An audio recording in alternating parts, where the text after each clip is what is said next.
So, if you're like me and you're a fan of the NBA and you're a fan of basketball in general, you have probably seen that there is, a really bad thing happening right now in Minnesota, and that is just the fact that Rob Dillingham is not getting any PT at all.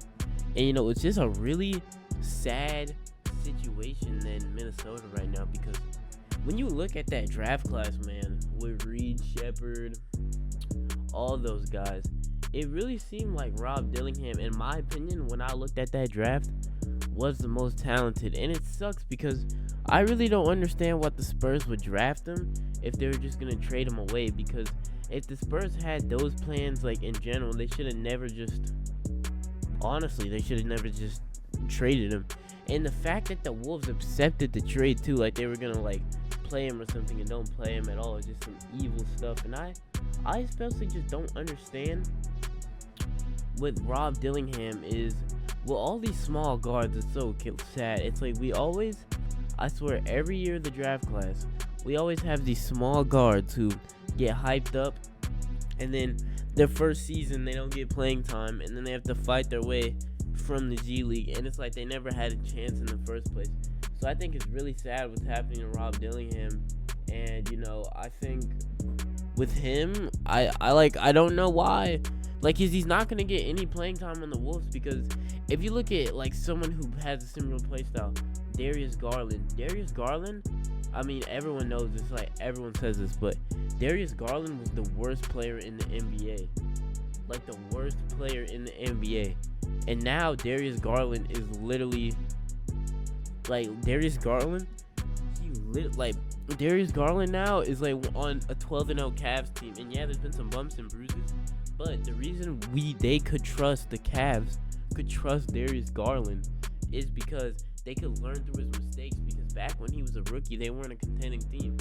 And, Portland, for example, with Scoot Henderson, even though in year 2, he still hasn't looked the best, it's still honestly like the same situation where he could literally, they can learn by his mistakes because they're not the best team. But the Wolves have really high expectations, and, with the team like the Wolves, you can't really just be like, oh, we're just going to have this guy, we can just trust this guy. Like, nah, with the Wolves, they're looking to win a championship, possibly, even though that Julius Randle deal doesn't look the best, but that is for another video. And I think with this Rob Dillingham situation, the one thing to take away is that it really matters for a rookie, like, what team they get drafted on, and, like, how much the organization really means to that, like how to the player, to the team, because, man, there has been way too much situations of these small guards going to these teams and then just not playing time at all, and then they have to fight their way back into the NBA. But that's all I gotta talk about right now. I just think it's a really unfortunate situation that this has to happen to Rob Dillingham, and I think he's gonna, hopefully, the best case scenario is that he gets traded during the trade deadline, but I don't think that's possible, because I don't even know if you can trade rookies. So yeah, hopefully my boy Rob Dillingham can get on a team that actually likes him, and also hopefully he actually gets a PT, because Mike Conley's 37.